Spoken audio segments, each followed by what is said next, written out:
সুপ্রিয় দর্শক, আপনাদেরকে স্বাগতম। আগামী নির্বাচন নিয়ে নানান জল্পনা কল্পনা চলছে। আওয়ামী লীগকে কি এই নির্বাচনে অংশগ্রহণ করতে দেওয়া হবে কিনা, বা নির্বাচনে কারা জয় লাভ করবে, এটা নিয়ে ভোটের মাঠে বা রাজনৈতিক মাঠে নানান আলোচনা, নানান গুঞ্জন রয়েছে। সেই জায়গায় আমরা দেখলাম এই শেখ হাসিনা সরকারের পতনের পর অনলাইন ভিত্তিক অনেকগুলো জরিপ চলেছে, যেখানে কোথাও লাখখানেক ভোট পড়েছে, কোথাও 2 লাখ ভোট পড়েছে। কিন্তু এবার এমন একটি জরিপ হয়েছে যেখানে আসলে 6.5 লাখের বেশি ভোট পড়েছে এবং একটি দল এত পরিমাণ ভোট পেয়েছে, বাকি সবগুলো দল মিলেও তাদের কাছাকাছি আসলে যেতে পারেনি। সেই দলটি হচ্ছে আওয়ামী লীগ। মানুষ বা বিরোধী শক্তিগুলো বা আওয়ামী লীগের বিরোধী শক্তিগুলো বা যাদের আন্দোলনের ফলে আওয়ামী লীগের পতন হয়েছে, তারা বিগত কিছুদিন ধরে আওয়ামী লীগকে এত পরিমাণ বাদ দিয়ে দিচ্ছে বা বলে দিচ্ছে যে এই দলটি আগামী 15-20 বছরে রাজনৈতিক মাঠে ফিরতে পারবে না।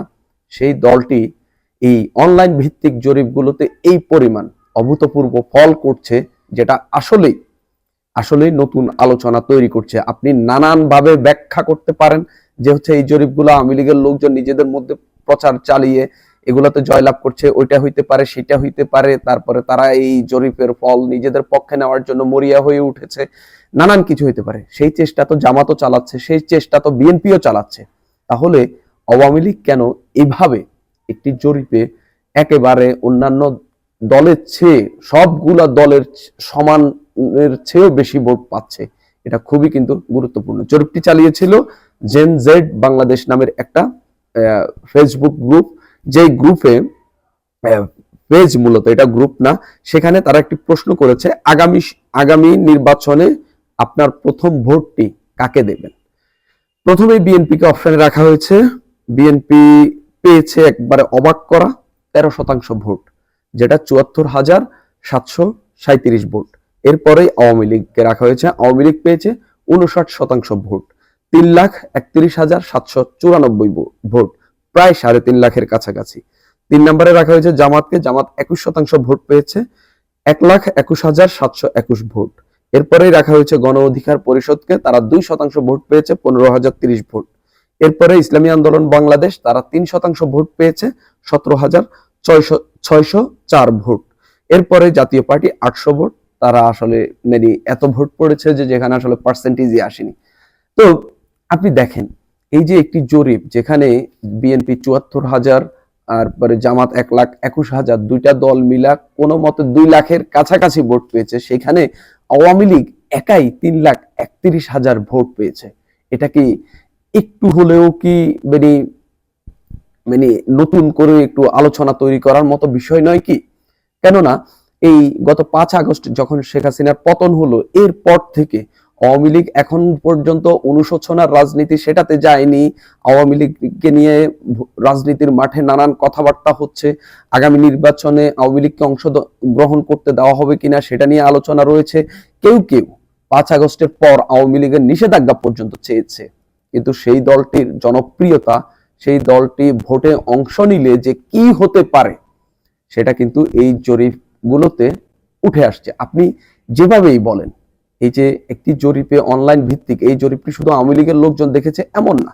এখানে প্রায় 19,000 শেয়ার হয়েছে। এটা যে শুধু আওয়ামী লীগের লোকজন দেখেছে এমন না, এটা বিএনপির লোকজনও দেখেছে, জামাতের লোকজনও দেখেছে। যদি না দেখতো তাদের তো এই পরিমাণ ভোট পড়তো না। সেই জায়গায় আপনি ধরেন কাছাকাছি বা 10,000 20,000 বেশি না, কিন্তু বিএনপির চেয়ে 1.5 লাখের বেশি ভোট পেয়েছে আওয়ামী লীগ। জামাতের চেয়ে 1,10,000-এর বেশি ভোট পেয়েছে আওয়ামী লীগ। এটা আসলে খুবই খুবই নতুন আলোচনা তৈরি করার মতো বিষয়, এবং অন্যান্য রাজনৈতিক দলগুলোকে, আওয়ামী লীগের বিরোধী রাজনৈতিক দল যেগুলো রয়েছে, তাদের জন্য আসলে নতুন করে ভাবার বিষয়। আমরা এর আগে দেখলাম সাংবাদিক মাসুদ কামাল, তারপরে খালেদ মহিউদ্দিন, আরো অনেকগুলো ফেসবুক গ্রুপ, তারপরে ফেসবুক পেজ, তারপরে এই বিভিন্ন মিডিয়া জরিপ চালিয়েছিল, যেগুলা আসলে ফলটা অনেক ক্ষেত্রেই আওয়ামী লীগের পক্ষে গিয়েছে। পতনের পরও অনেকেই বলছে আওয়ামী লীগের নেতারা হচ্ছে রাজনীতির মাঠে নেই, তারা হচ্ছে কোণঠাসা পালিয়ে রয়েছেন, গোপনে রয়েছেন। ছাত্রলীগের নেতা কর্মীরা এখন আন্ডারগ্রাউন্ডে, তারা সেখানে থেকে এগুলো প্রচার চালিয়ে হচ্ছে তারা জয়লাভ করছে এই জরিপগুলোতে, এবং আওয়ামী লীগ এই জরিপগুলোকে প্রমোট করছে। কিন্তু অন্যান্য দলগুলো তো করছে, তাদের কাছেও তো সেই অপশনটা রয়েছে যে হচ্ছে এই জরিপগুলোতে জয়লাভ করার, কিন্তু আসলে পারছে না।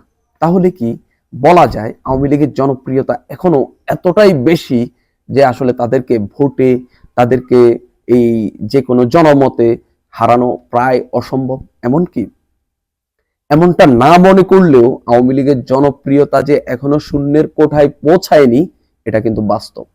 আওয়ামী লীগের একটা নির্দিষ্ট যে ভোট ব্যাংক, সেটা যে বিএনপির কম্পিট করার মতো ভোট ব্যাংক যে এখনো রয়েছে, সেটা কিন্তু বাস্তব। এবং যত কিছুই ঘটুক, বিএনপি যদি জয় লাভ করে, ভোটে যদি আওয়ামী লীগ অংশগ্রহণ করে, আওয়ামী লীগ যে বিরোধী দল হবে এবং দ্বিতীয় হবে ভোটে, এটাও নিশ্চিত। আপনি যত যাই করেন, সবগুলো দল মিলেও, জোট করেও, বাকি সবগুলো দল মিলে আওয়ামী লীগ বিএনপিকে হারানো খুব কঠিন। আমরা এই দেশের রাজনীতিতে দেখেছি আওয়ামী লীগ বিএনপিকে হারিয়েছে, বিএনপি আওয়ামী লীগকে হারিয়েছে, এটাই হয়। এর বাহিরে কিন্তু আসলে আর কোনো শক্তিকে হারানো প্রায় অসম্ভব। কিন্তু এই জরিপের ফলগুলো এবং এই গত 5.5 মাসের বেশি সময়ের প্রেক্ষাপটে এতটাই পরিবর্তন হয়েছে। দেখেন, আপনি 5 আগস্টে বা 10 আগস্ট যদি এই জরিপ চালাতেন, হয়তো ফল ভিন্ন পেতেন। কিন্তু শেখ হাসিনার পতন হলেও আদতে বাংলাদেশের যে মৌলিক পরিবর্তন যে খুব আহামরি, ধরেন দ্রব্যমূল্য, আইন শৃঙ্খলা পরিস্থিতির অবনতি, তারপরে সরকারের সব মিলিয়ে যে বিশ্বাসযোগ্যতা, মানুষ যে সরকারকে বিশ্বাস করবে এবং সরকার যে মানুষকে আশ্বস্ত করবে যে হচ্ছে আমরা হচ্ছে একটা সরকারকে হটিয়েছি এবং আমরাই সেই সরকার যারা এই বাংলাদেশকে নতুন করে স্বপ্ন দেখাতে পারি, যারা এই বাংলাদেশকে এমন এক জায়গায় নিয়ে যেতে পারি যেখানে আসলে নতুন বাংলাদেশ নতুন করে এগিয়ে চলার মতো শক্তি পাবে। কিন্তু সেটা পাচ্ছে না বিদায় মানুষ আবারও আওয়ামী লীগের পক্ষেই অবস্থান বা হচ্ছে আওয়ামী লীগের পক্ষেই মত দিচ্ছে। কেননা আওয়ামী লীগ এই দেশের মানুষকে উন্নয়ন দিয়েছে, কিন্তু তারা 15 বছরের অপশাসনও দিয়েছে, যার কারণে তাদের কিন্তু পতনও হয়েছে। কিন্তু তাদের উন্নয়ন, অন্যান্য কাজগুলো কিন্তু মানুষ এবং হচ্ছে তাদের সময় যে আইন শৃঙ্খলা পরিস্থিতি ছিল, সেগুলোর উপর মনে হয় মানুষ এখনো সন্তুষ্ট। সেই কারণেই তারা হয়তো এখনো এসবগুলোতে জয়লাভ করছে। সুপ্রিয় দর্শক, আজ এই পর্যন্ত।